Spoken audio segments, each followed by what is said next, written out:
Dead صاحب دوبارہ آپ سے بھی سوال کروں. جی ہمیں آگے نکلنا ہے, فوج کو غیر سیاسی رکھنا ہے, وہ اپنے پروفیشنل رول میں رہے. آپ سیاسی لوگ ہیں, اپنے اپنے بیانیے کے اوپر آئیں, اپنے پروگرامز کے اوپر آئیں اور اس پہ الیکشن لیں, لوگ جس کو ووٹ کریں وہ جیت جائے. میرا تھوڑا سا اس بارے میں رائے ڈیفرنٹ ہے.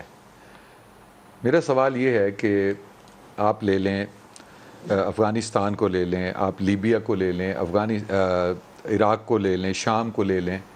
یہ وہ ملک ہیں جن کی فوج کو پہلے دیوار سے لگایا گیا. یہ ایک انٹرنیشنل کانسپریسی تھی اور اس کے بعد فائنینشلی انہیں کمزور کر کے انہیں بالکل ہی بے یار و مددگار اور ان کو کرائسس میں چھوڑ دیا گیا. آج وہی سازش پاکستان کے ساتھ ہو رہی ہے اور اس سازش کے اعلیٰ کار جو لوگ ہیں وہ بھی آپ دیکھ چکے ہیں, جو فوج کو دیوار سے اس طرح لگا رہے ہیں. آج فوج پہ ایسی باتیں ہو رہی ہیں جو انڈیا نے بھی 70 سال میں نہیں کر سکے, وہ ان چند ماہ میں ہوئی ہیں. اس وقت یہ وقت نہیں ہے کہ فوج کو کیا رول ادا کرنا چاہیے. اس وقت ہمیں فوج کے پیچھے کھڑا ہو کے اسے مضبوط کرنا ہے. میڈیا کو, ایک پولیٹیشنز جو سمجھتے ہیں, اس وقت انہیں سپورٹ کی ضرورت ہے.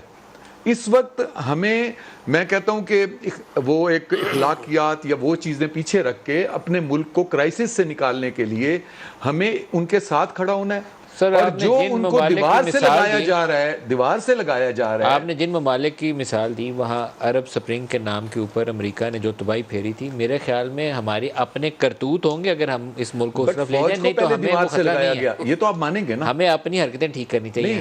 مجھے بھی, آپ کو بھی, مجھے بھی اور آپ کو بھی. جس ملک میں فوج کو پہلے دیوار سے لگائیں گے, پھر تو سر ہم کیوں لگا رہے ہیں؟ ہم اپنا آپ ٹھیک کریں. آپ الیکشن لڑیں, فوج کو درمیان میں کیوں کھینچتے ہیں؟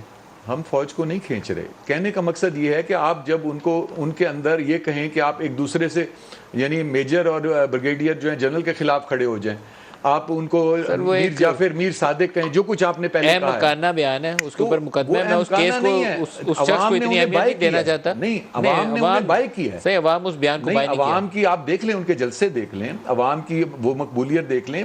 فوج میں نفرت پیدا کرنے کی ایک سازش ہو رہی ہے. پہلے ہمیں اسے روکنا ہے.